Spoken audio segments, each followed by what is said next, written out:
coming up on the Get Lean, Eat Clean podcast. And relationships wasn't something that I focused on ever. You know, I was a kid. I just hung out with whoever was around. Thankfully, some of those people are still great friends to this day, but I didn't think much about that. And then as my health issues got worse, particularly depression and the severe cystic acne, unintentionally, I isolated myself. And I had no idea at the time how much science there is around that. Isolation will kill you faster than almost anything. There's people that smoke, drink, eat like hell, and they're going to outlive a fraction of us in this functional medicine space because they have family that loves them and they get around those people all the time. They're having family dinners still. Like, I mean, there's real evidence of that, right? You look at Italy and like they actually have a semi-disproportionate amount of people that are living long lives, even though 25% of the population still smokes cigarettes. 25% of Italians still smoke cigarettes. This week, I interview the podcast host of the Health Detective podcast, Evan Transue. Evan is also a graduate of Functional Diagnostic Nutrition and speaks professionally to middle and high school students about his mental health challenges growing up. We discuss the corruption within food corporations, along with the importance of circadian biology, prioritizing community and relationships, the problems with social isolation, the importance of FDN lab testing, and his one tip to get your body back to what it once was. Really enjoyed my interview with Evan. I know you will too. Thanks so much for listening and enjoy the show. All right, welcome to the Get Lean, Eat Clean podcast. My name is Brian Gryn, and I have Evan Transue on. Welcome to the show. Thank you for having me, sir. I guess I could have called you Detective Ev. I do go by that as well sometimes, yes. And I was on your podcast, I don't know, probably maybe a year ago, give or take. It's funny. I was pulling it up in the background because I'm like, this has been a long time. So I'm looking at this. It's probably not the exact date, but it's going to be plus or minus a week. So January 26th, 2023 is what my notification's coming up for. Okay. So yeah, I was trying to find it beforehand real quick, but yeah, we're sitting about 2 years. Yeah. Jesus, time goes fast. And the Health Detective podcast, which I listened to myself, and I met Evan actually through FDN, Functional Diagnostic Nutrition, where I got certified. And Evan, you work for them, and you also own a light therapy company? Yes. So actually, I'm sorry, I should have updated that. When my wife and I moved just a couple months ago, I'd love to act like it was a cool enough business that we were able to sell the business itself. We did not do that. And frankly, this is probably a fault of ours. If we tried to sell the business, that thing would have collapsed overnight, only because what we learned is we became the business, which is cool until you try to leave or sell it. So we did get rid of that. We sold the stuff or whatever, and are fully remote now with everything other than the speaking in schools. I mean, but I can control that. I'll do that for a month straight, really busy, and then take a month off. So it was tough, but it was the right thing to do. We opened it up. Actually, I think I could say this on this podcast, probably. We actually opened it up when things were shut down because we didn't know when things were going to open up. This was like a year and a half into the pandemic. And then November of 2021 came around and things actually started, at least in my world, chilling out a little bit. But I signed a lease a month ago for this business. So we basically worked out the lease and went till the end there. And that's when we closed. Okay. So your main responsibilities are around functional diagnostic nutrition, FDN, which your hat is right there. Yes, that, the public speaking, and then it's not in my bio, but I do a lot of digital marketing on the side. So I really enjoy that actually. Well, and how did you get into the functional nutrition side of things? What sort of prompted that? Yeah, I mean, I always make the same joke, so hopefully people haven't heard this before, but no one sets out to do this at 5 years old, right? No one is sitting there and saying, Mom and Dad, I can't wait to be a functional diagnostic nutrition practitioner when I grow up. So it was really the accumulation of many different health challenges. And then I always reference this. I had 7 different diagnosed mental and physical health conditions at the age of 18. And for some reason, the seventh one, it's not like that number is so significant. I think it was just my personal subjective limit for, okay, wait a second. Like that, okay, wait a second meter's going off in my head. Mm-hmm. How many more diagnoses can we stack on here? I knew the life expectancy was something in the 70s at the time. If this is me at 18, what does 68 look like? What does 70 years old look like? Do I even make it that long if I'm this sick at this age? So I didn't need to be Einstein. I didn't need to be a PhD. I didn't need to be an MD to kind of have what I considered at the time, at least, common sense to ask myself, how is it possible that I can just keep getting worse and worse health-wise? And even more insulting to me was the idea that these were all somehow disconnected or unrelated. And I don't mean that in the sense that my doctors were hiding some forbidden knowledge from me. I don't believe that at all. I'm not into that kind of stuff. I think the doctors are often suffering the same way that people like us are. But the idea that I could be dealing with multiple conditions that had zero correlation or connection to each other, I just didn't, intuitively, I did not buy that. So it was the resulting journey that came from me being fed up with these different conditions that led to me finding functional nutrition. And of course, I can dive into different parts of that more, but each of those is probably a 5-10 minute spiel in and of itself. So I want to be careful depending on where we want to take it. So what would you say you learned from all that? I mean, you got diagnosed with what you said, 7 different things, and you probably went to 7 different specialists, maybe. I don't know. But what did you end up? What was the conclusion from all of that? Great question. The conclusion was I was correct, or at least my intuition was correct that these things were connected. And here's how I know that. The first thing that I started doing, ironically, was actually almost unintentional. At the same time that I was getting into nutrition, was the same exact time I got involved with this group of young adults who were very into personal development. Now, one of the things that they did in their personal development journey is they were all a part of this, and people get mad, but a network marketing company. I was like 18. I didn't know anything about them. I loved it. Hey, I mean, yeah, I'm no offense taken there. I've been, yeah, perfect. Yeah. Hey, dude, it changed my life because they had such a focus on personal development, which was promoted by the company. So it changed all of our lives.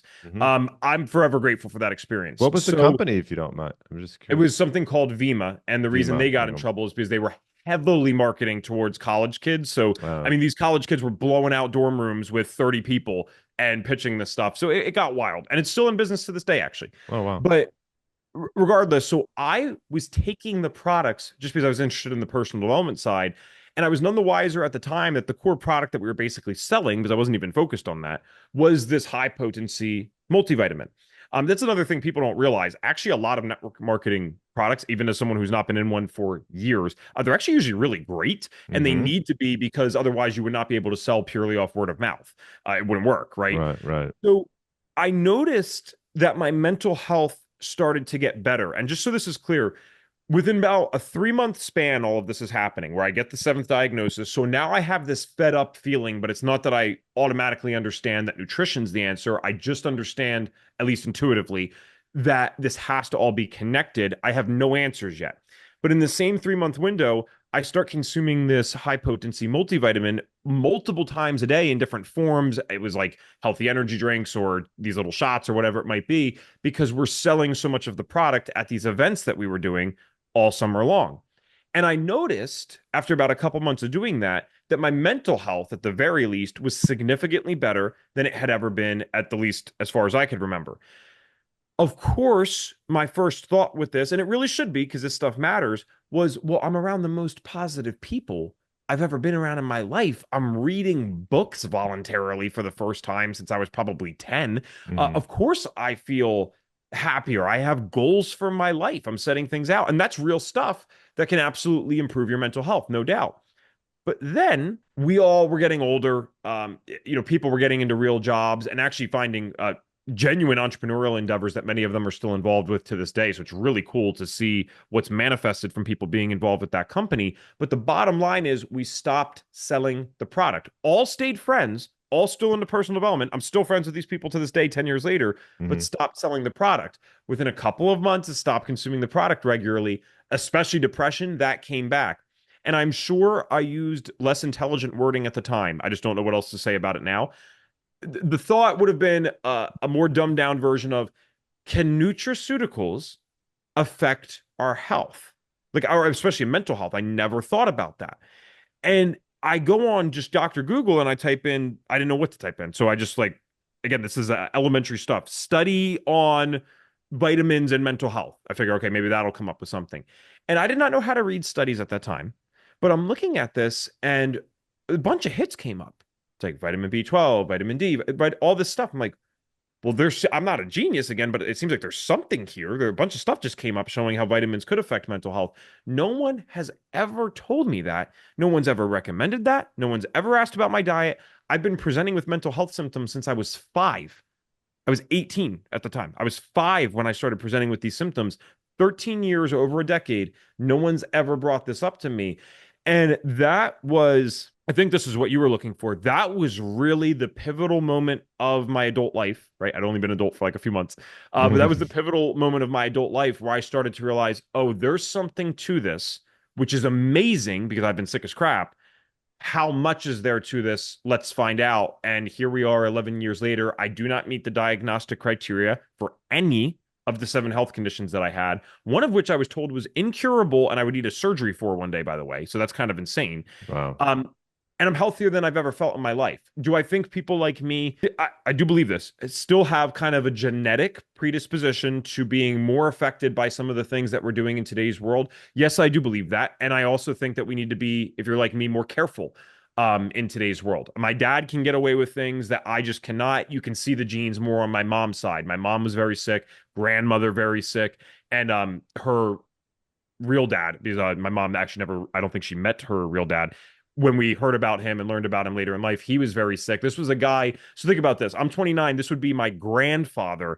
And in his 50s and 60s in photos, because one of my conditions was acne, he even had severe acne. How many 50, 60-year-old men today do you know, even in our crap world, deal with that, let alone when he was 50 or 60? So I do believe genes are a part of this, but I believe if we know how to play the game a little bit better in today's world and navigate it to the best of our ability, that's when we can at least live fulfilling and healthy lives. And I do think we're on the cusp of something major in America where we're really fighting this health thing. And Brian, I mean this. I hate that I even have to like disclaim and justify everything nowadays because everyone assumes that they know what you believe just because you say something. I mean this apolitically. And I think if we go back, let's go back as far as January 2024. I think everyone that's into health, whether you're left or right, kind of liked the RFK figure. You might not have liked certain things he did after that. I get it. Let's go back to January 2024 RFK, right?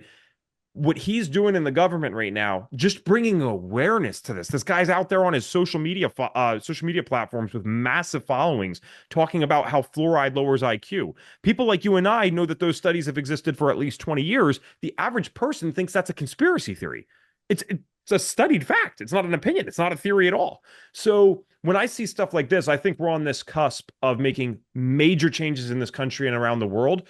But until those changes are had, and while we deal with the ramifications of some of the things that we did, because you can't just all of a sudden remove glyphosate from the environment. It doesn't work that way. You can't just all of a sudden remove forever chemicals. They're called forever chemicals for a reason.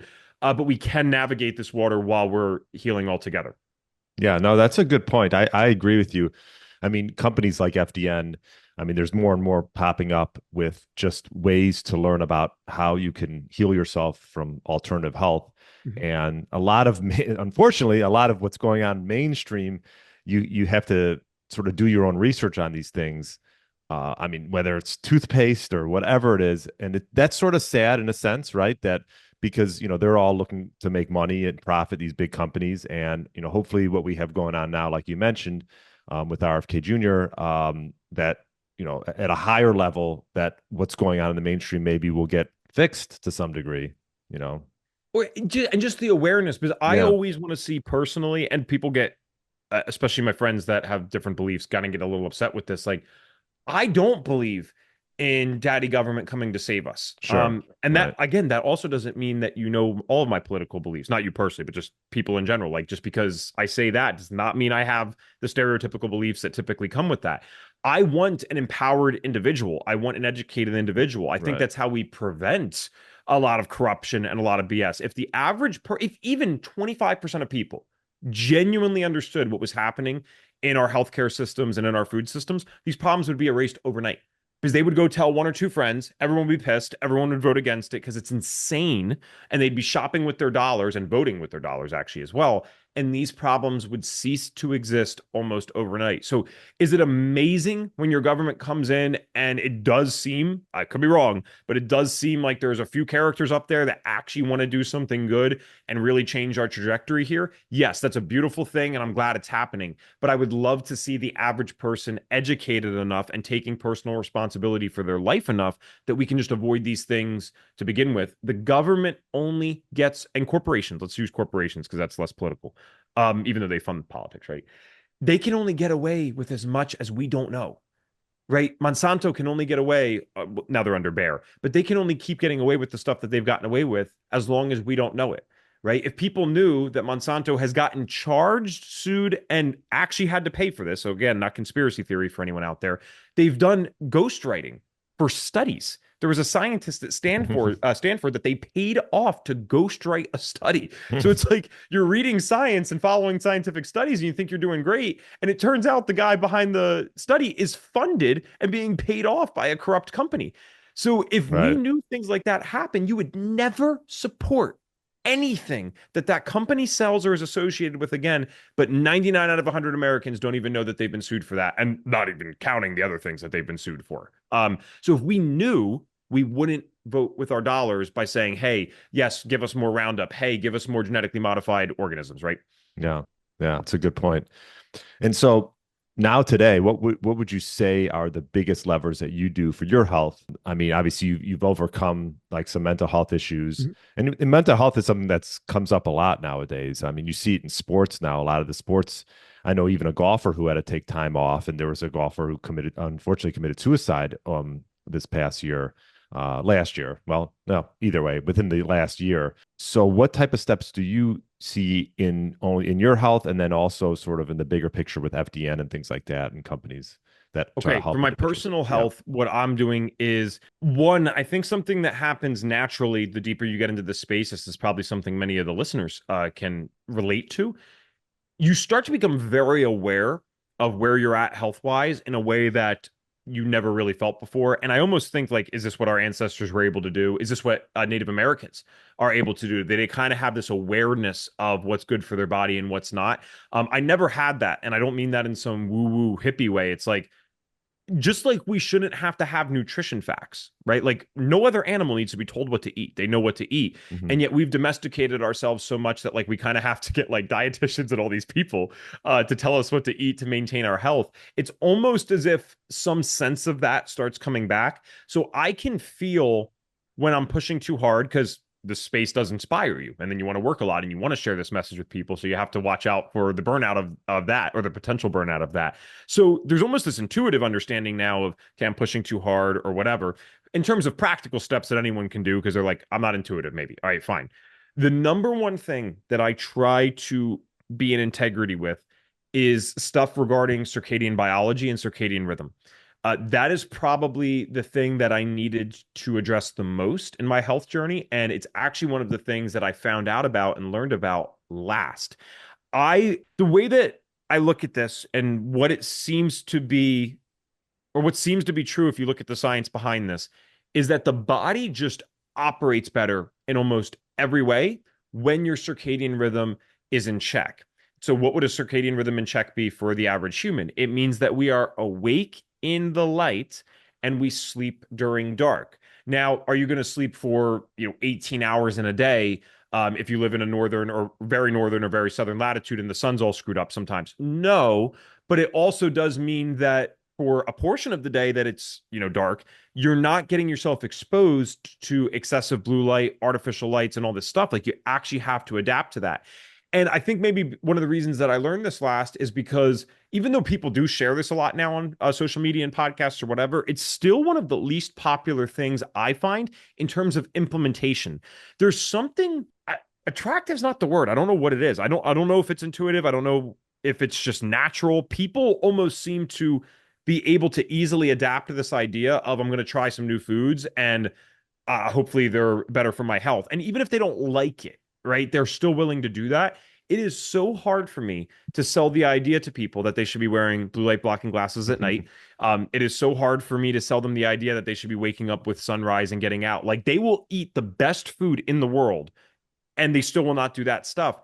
But the reality is, I find that I can have more leeway, like significantly so, with my diet if that other stuff's in check. So, and there's a variety of reasons that we can get into that scientifically. So that's kind of the main thing that I do for my health. Relationships is also a big one, and that'll be the last thing I say before I talk about like what FDN and these other companies are doing.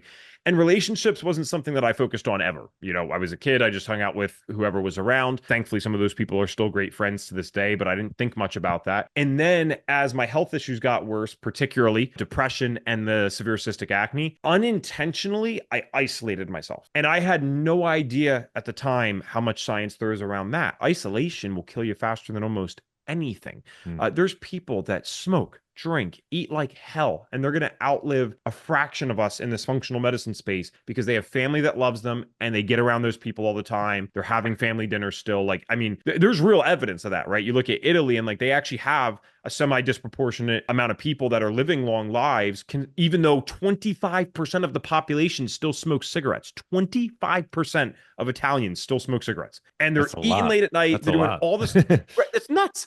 And the only reason I knew that is because I went to Italy last year and I couldn't believe how many ashtrays were on the table. And I'm like, why would you need an ashtray? No one smokes. I look it up. Oh, no one smokes. Maybe not in America, but over there, they're smoking. So how can these people still be living so long? They're eating late in the night. They're eating high carbohydrates. They're smoking all the stuff that we would say is bad. The family unit in much of Italy still, at least in my opinion, I'm not an expert, but it seems to still be very intact in a way that it's not done here. So I've shifted a lot of things over time where it's like, even when I'm not feeling great or if I'm feeling down or whatever, I cannot isolate. I get out, I'll do pickleball a lot. I do open play pickleball. I love that. That's always good and fun. I do MMA private training, which at least still gets me in front of another human being. Everything that I do with business involves other humans, although a lot of it's online, which is great, but you know exactly what I mean because you do this all the time. There is a connection that you and I cannot fully achieve until we get to really get in person. You know what I mean? Mm-hmm. So that's what I do. In terms of what I see FDN and other companies doing for the health side, it's a different route, and that's okay.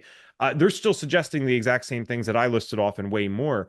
But I believe, and I would even go as far as to say, as I know, just because I trust the mentors and expertise that comes into my circle, because they're way smarter than me. I believe we're probably only 10 to 20 years, if that, away from we're going to take a sample of your blood and it's going to be barely enough to even annoy you. And the data that we're going to get from that is going to exceed anything that we thought humanly possible before. And when we have that data, we're still going to need the real human connection to help you implement all that stuff because AI can analyze it. AI can tell you what to do. AI, and I don't want it this way, they can't make you do anything. We can't make you eat the better food. We can't cure your food addictions or whatever it is overnight. So I think that's where a lot of these companies are focusing. It's not like FDN's out there inventing the technology, but we are operating with the knowledge that it's only a matter of time before we get there. Are we there yet? No. And do I think we're going to be there in a few years? Also, no. And that's why I say 10 to 20, because I think sometimes we make these ambitious estimates of how fast these things are going to happen. So I don't know if I'm the one qualified enough, excuse me, to say it's 10 to 20 years, but I do genuinely believe that it's not a question anymore of if, it's just when. And what a day that's going to be when we can just take a simple blood sample that, I mean, in a perfect world would be covered by insurance, tell you exactly what you need to do, and then work you through that process. Yeah. No, I can see it getting to that point. And I mean, also on that point, like stool samples as well, right? Like I feel like GI health is we're just like we're just like hitting the touching the iceberg of where we can really get with stool samples and figuring out like how we can have a healthy gut. Yeah. There's a lot of people out there. The Gary Brecka guy, I mean, he's saying the same thing. He's like, those that live another 5 to 10 years, like, are going to live till, 120, 130. And I mean, I know to some people it sounds dramatic, but, and it seems like it can't be true. Like, wait, our life expectancy for my generation is the first one that's estimated to go down in recorded history. Every other generation's gone up. And I said, yeah, but you haven't accounted for advanced technology. I mean, there's people in labs, even if you just look at stem cells, it's like we are regenerating organs. Now, what are the political, social, economic, philosophical implications of doing those things? I don't know. And Brian, will people like you and I have access to organ regeneration, or will it only be for a select few that can afford it, or even are deemed worthy enough to have it? That's a whole separate podcast, right? But the technology's coming. That's not really a question. What that will mean when it exists, that's above my pay grade. I'll stick to podcasting. I do like how you bring up, I mean, I've had a lot of people on the podcast, bring up circadian rhythm. Mm-hmm. And like you said, sometimes it's tough for people to take action on that as opposed to just trying to eat something different. Also on your point regarding community. Yeah. I mean, I think, we took a few steps back with COVID. Everyone's all so isolated and, you can't even walk next to someone, which was a joke, but whatever. And I think there's still some sort of leftover remnants of that in society. I'm seeing it like even with, I live with my wife and, we're not like isolated, but we cook for ourselves. We don't necessarily like to go out to eat. So we don't socially, it's not, we don't, unless we go out of our ways and invite people over. Most people aren't inviting us over. I don't think that's because they don't like us. It's because they have kids and everyone's living in their own bubble. And yeah, you'll see people when you're out and about, which is fine. But like that interaction, I think it gets lost. And like you said, you have to sort of go out of your way, maybe join, you're doing pickleball or MMA or whatever it is, some type of community within working out or within, just like social networks that can help you sort of bring back that, social interaction.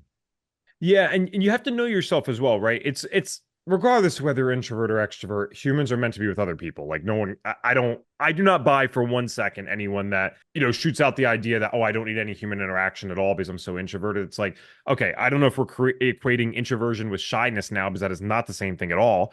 I understand that some people definitely need more time to process their ideas alone. That's a real thing. But like the idea that you would have survived without a tribe is crazy. So our default is to be with other human beings. But the reason I reference knowing yourself is because I always, how like people got affected differently during COVID? Like some, they're Yeah. mildly affected, some weren't affected at all, and some were like getting killed. And I know all this stuff and I do all these health things or whatever. And I just found myself getting crushed with COVID. And not with the illness itself, thankfully, but just like the isolation side.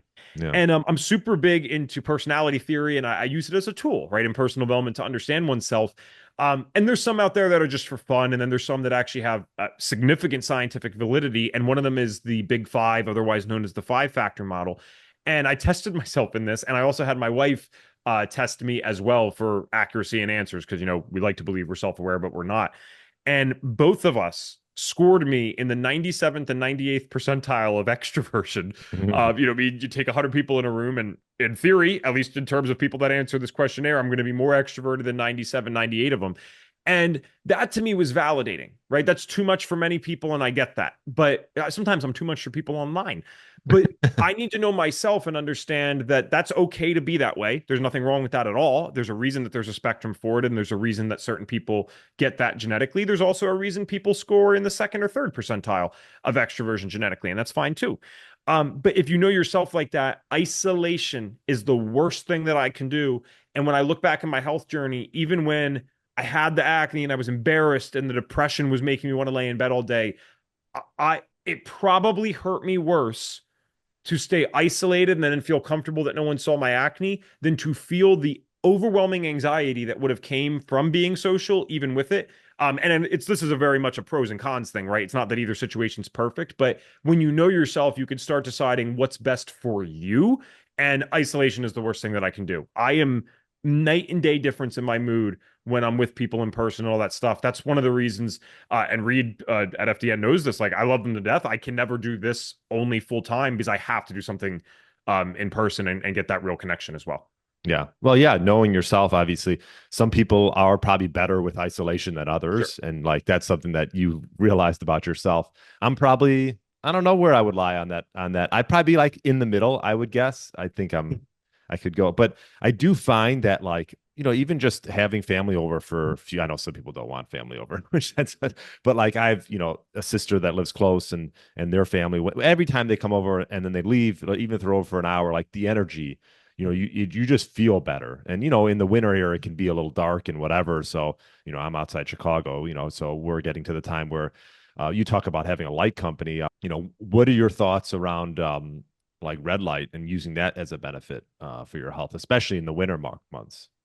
Yeah, I think that, and there's very few things I would say this about. I think red light therapy is probably one of the few things out there in the world of biohacking or functional medicine, whatever you want to label it under, that should basically be universally used. Now, what we want to be careful with is when I see people, or just know of people, I should say, that sunrise is happening.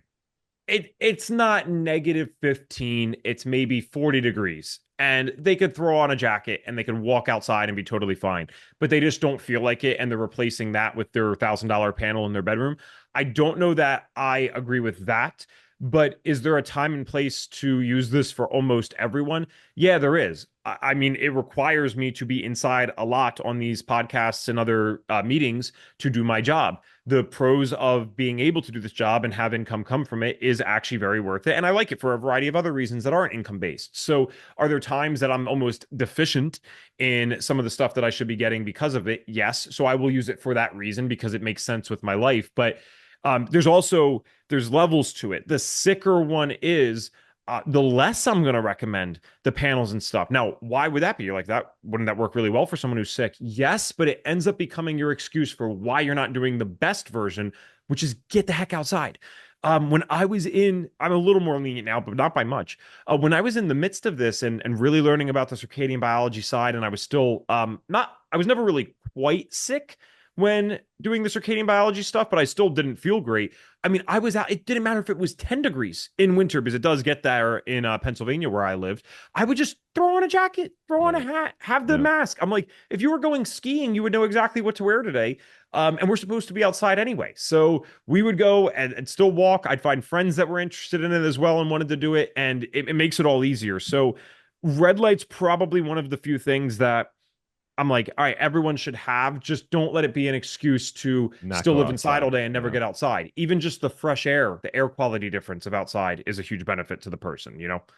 I agree. I mean, I'm a big golfer, so Nice. like I love getting out and like I'm supposed to play this Sunday. I mean, I can't believe how the temperatures have held here in the middle of November in Chicago.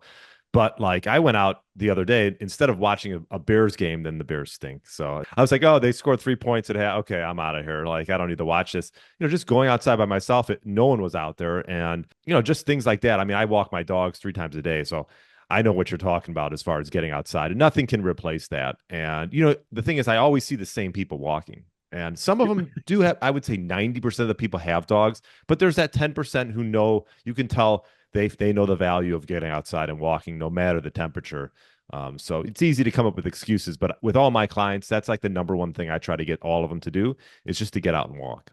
It's so funny that you said that. If I go back to my parents' house, which I lived at for the majority of my life, it's to this day, the same woman and this one guy, especially the woman though, with 365 days a year, Yeah. without fail, you can find her out there in the morning. And like, do I even know if she's doing it purely for a health thing? I have no idea. I think at this point, it's as habit for her as brushing her teeth. I don't think she has a choice. Your Right. body just learns these things at a certain point, and this is just what we do.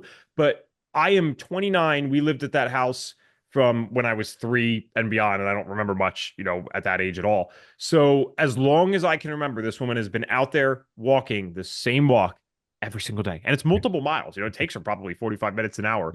And without fail, she's out there. So it is funny though that you said that, because you do, like, that's interesting that you would notice that even in a busier place like Chicago, because my parents live suburbs, almost rural.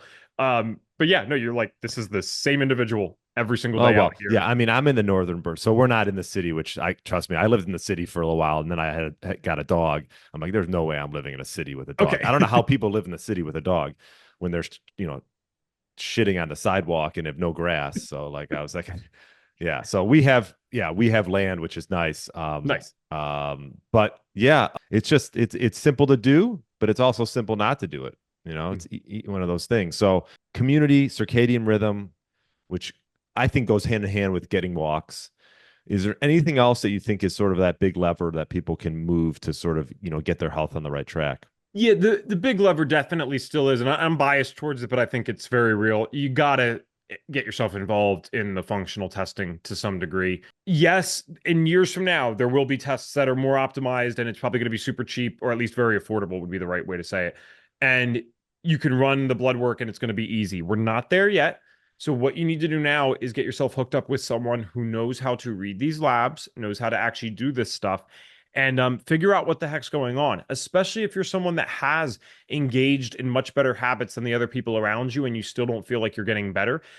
That's actually how I found FDN in a sense, because I was 21 when I found FDN. And in the year prior, I mean, I was so nailed down with my habits. I'm doing intermittent fasting. I'm eating purely organic. That's like where all my money's going. I'm going to bed kind of on time, but even if I didn't go to bed on time, I would still get my 8 hours of sleep and make sure I didn't wake up with an alarm. I had good friends, all this stuff, but there was still these missing percentages. I needed objective data. And blood work is the most validated form of data in terms of biomarkers that we have, but it's tight for a reason. It's because when you go out of it, you meet usually the criteria for some type of diagnosis, right? If your blood sugar's off the charts and it happens twice in 2 sessions, you get diagnosed with type 2 diabetes. So they're shooting for these diagnoses, but there's a bunch of people that feel like crap that may or may not meet diagnostic criteria for XYZ conditions, but they still are not living a great life, right? That's when you need to do the functional testing. And when I looked at the things that FDN teaches us and breaks down as their foundational labs, I went from a guy who's, remember, simultaneously being told I have 7 different diagnosable conditions, but my blood work otherwise looks normal. I had a slightly, very slightly high TSH, and they wouldn't actually consider it high. That's from a functional perspective. And I had a slightly high cholesterol from the Western perspective, even. That's all they said was wrong.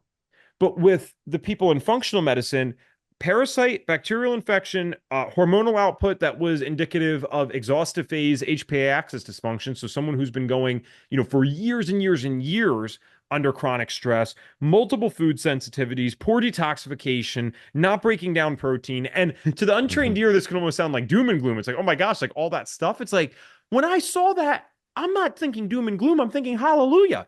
Like, thankfully, finally, someone is telling me why I don't feel good. I could have told you years ago I don't feel good. So not getting validated on lab tests was actually more detrimental than finding all these things that were wrong, because all those things that were going wrong, I was also learning what to do about them. And they're all things that we can affect positively with lifestyle changes or intentional and well thought out protocols. So you gotta test. I do not believe in just buying random stuff online and then testing yourself. And again, I know that's biased because it's like people like Brian and I, clearly we make money doing that to some degree. But the difference is, if you buy a test online randomly, all you're ever going to know how to do, and if you're not trained, is see markers that are high or markers that are low.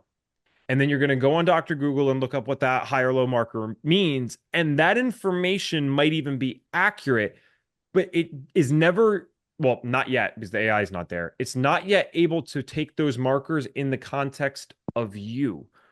Who are you as a person? What do your other labs look like? There are plenty of times as an FDN where I see something high or low on a lab, and we're not going to do anything about that at the time, because I know when we work on this other stuff, all of those things are probably going to fall into place anyway. And not to mention, Dr. Google is going to have the philosophy of treating the paperwork. So you have low XYZ marker or high XYZ marker. We're going to give you something to raise it or lower it respectively. That's not how we think as FDNs. And many functional practitioners, thank God, don't think that way. So I don't even have a link for anyone to go work with me. I don't have a public website that I do health coaching on. So it's not even a shout out for me. It's just find the person like a Brian or like someone who can run you through these labs so that you can get answers that actually make sense for you. And only do this stuff if you've tried other things and it's not working. I'm not even telling you to do it as a first step. I would love if you did that, but I know most people won't. I'm talking to the individuals who are out there like me, eating better than most people, resting better than most people, and you're still sicker than most people. That doesn't add up. That means you have a roadblock, and the roadblocks can normally be found in the labs. Yeah, it's a great point. I mean, I think there's a lot of guessing out there, and like it is a puzzle. There's no like perfect formula, right? And we hear everyone's a little bit different, but like I've done the testing through FDN on myself, as a starter, just to see where I'm at. It was interesting, you learn some things about yourself that you would never really know. Like one of the things I found out was like I have low morning cortisol, and it just sort of stays like middle-ish. And you want to have that spike in the morning to get you going. And honestly, like I feel pretty good in the morning. Like there's no like huge symptoms I get from that, but it is just something just to take note of.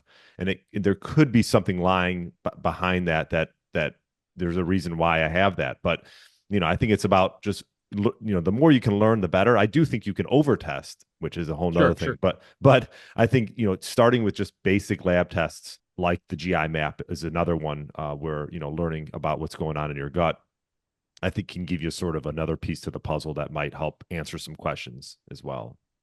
I agree with your over testing sentiment. That's actually probably so. I'm not going to go off on it for 20 minutes, but it's something worth noting. Like I always word it this way: if someone had $1 million to spend on their health, would I run $1 million worth of tests? And they already have the gadgets or whatever. No, I wouldn't. There's absolutely a law of diminishing returns, and even law of diminishing returns implies that you're still getting some benefit as you keep running them. It's just less and less. I almost it's a more advanced version of law of diminishing returns where it actually could almost be detrimental at a certain point because what the heck do you do with 150 different labs and all of their subsequent results? That could be thousands of markers. And the truth is, if you run all that, even on the average person, you're going to find a lot that isn't going so great. So the foundational labs that are taught to FDN practitioners, this wasn't pulled out of nowhere. This was pulled after Reed ran labs on over 10,000 people. It's actually over 11,000 people that he ran it on. And what he realized is, okay, a lot of labs do have validity. There's a lot of great ones out there. These core ones seem to align very well with what systems of people's bodies go awry when they get sick. If you have someone under chronic stress, the idea that their hormones are going to look perfect is insane. Of course, they're going to go wrong. So we check for that. Nowadays, it's very widely accepted that the gut is such an integral part of our health. I could test anyone's gut in America, and we're going to see some things that we can improve there. So, yeah, we're not picking the foundationals out of thin air. We're picking it out of stuff that we know will give us the most opportunity to help the individual. But over-testing is a real thing for sure. And you need to have the right mindset with it. As I'm getting into a different stage of my career where, thank God, I can afford to do this a little bit more, I'm someone who wants to test quarterly. Now, why? Because that's not for everyone. For me, having lived, it's probably like childhood trauma, if I'm being honest. I know everyone references that, but I think it is a form of it for me. Being so scared most of my childhood and teenage years and not knowing what's going on, that's actually the thing that gets me the most. Feeling like I know what's happening in my body quarterly would be empowering to me. I believe, at least. I haven't done this yet, so we'll see what happens as I start to do this. I believe would be empowering, and I actually think would give me more peace. I also have the belief that very few things that are serious develop in just one quarter. So if I can, of a year, if I can find those things early, I don't even know what that would mean for my long-term health. I mean, of course, that implies that anything that goes wrong on the labs, you have an ability to affect, which maybe you do, maybe you don't, depending on where you're living and how you're living. But I just think that'll work for me. So over testing is also a very personal thing where, like, does it freak you out every time you see something on the labs, or are you someone like me that it freaks you out not to know? I think that matters too. Yeah. Yeah. You got to sort of find that fine line. I mean, I think for me, like I'll probably test every 6 months, maybe to, Sure. 6 to 8 months, give or take. But yeah, everyone's a little bit different. And obviously testing's not inexpensive. And like you said, maybe in the future, it'll become even less expensive to know different markers. What would you say one thing that you've changed your mind on in the past 10 years? Yeah. I've changed my mind on the idea of how strict you need to be to maintain your health. And this, I think it's a very common experience. So I don't want to now be on the other side of this where I'm discrediting the people that are in the beginning of their healing journey. There might be a portion of time in the beginning of one's healing journey, especially if they've been sick for a decade or decades, that you do need to be very strict, especially if you want quicker results. Like you got to stop doing the crap that you were doing and stop adding fuel to the fire that is your body right now. That's real. But I think we never put on the brakes with that. Like we're full throttle on the strictness of our routines and regimens with this, and we never put on the brakes again. And some of us keep going for many, many years like that without even considering that there are breaks. And I think I definitely have changed my mind with that. I thought there were certain things I would not be able to do for the rest of my life. I thought that I was completely reversing all of my progress if I messed up one time. And it's not true. And it's not real. And it's mostly a psychological thing that happens to most of us because we're so damn scared and we're so damn hurt from all the things that we've dealt with. And all we want to do is feel better that we sometimes almost get illogical about it. And I say we, because I don't want to just project, but I know I'm not the only one who's experienced this because I interview people all the time, right? It's like, the bottom line is this: if you were doing everything wrong for years and now you're doing almost everything better for months and you mess up one time, that's not a major regression, guys. It's not even a big deal. Like you might not feel great that day and that might make it feel like it was worse than it is, but like it's not that big of a deal. You've done things wrong for years. You've been doing things right for months. One slip up is okay. And the body is obviously meant to take some level of stress. Otherwise, human beings would never be here right now. I mean, even with Western medicine and how much it does save lives, because it saves lives every day. That's true. The fact that humans, like the fact that we can change our environment, our sleep schedules, our food this much, it's actually sometimes more shocking to me that we aren't sicker. And I know that seems like a wild statement because it's like, well, people are pretty sick. I'm like, well, if we did this to any other animal, I think most of them would have been dead by now, Mhm. or just extinct. Like, yes, Western medicine's probably holding a lot of us on, and we don't account for that. But I don't know of any other animal that you can just completely change their diet. Like, people are eating unrecognizable things that aren't even close to food, just if they're eating processed stuff all the time, and they can still last in suboptimal condition, grant you, but they could still last decades doing that. I Huh. don't know of any other animal that can do that. Yeah. Yeah. The body's an amazing thing, right? Like it can adapt. And I like what you said. I mean, I always stress to people, it's not about being perfect. Like for me, I mean, I've been around, obviously my friends for a long time. They know I'm like pretty health, into health, and it's like the forefront of my mind and one of my big things that I prioritize. And they see me eat like a dessert, and they're like flipping out. They don't even know what to do. I'm like, no, actually, I enjoy dessert, preferably homemade, but so I think you got to give yourself some leeway and not be so strict all the time. I think that's an important point. Yeah, and let's, if I can, just so there's a definitive statement there, but I should have said this because people be like, you know how they'll get. Well, wait, how do I know if I'm being too strict for too long? If it's been multiple years and you've never taken a break at all, or one cheat day or whatever from your routine, it's too long. You Yeah. didn't need to go years. And I promise you, I promise, your psychological worry about being perfect with all this stuff is probably at that point the number one thing hurting your health. Unless you have like mold in your bathroom and you don't know about it. I get it. But like Right. within reason, if you are 2, 3 years into this and still being as strict as day one and you don't feel great, the psychology is killing you more than anything. I can almost guarantee that. Yeah. I mean, my wife's grandfather like just passed. He was like 100 years old.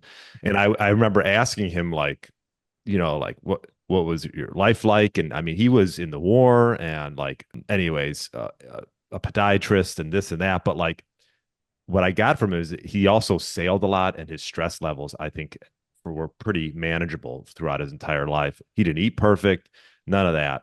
And, he just was, around loving people. And like you said, like just kept that stress low. And I think stress can wreak havoc no matter how good your habits are. It'll take you down.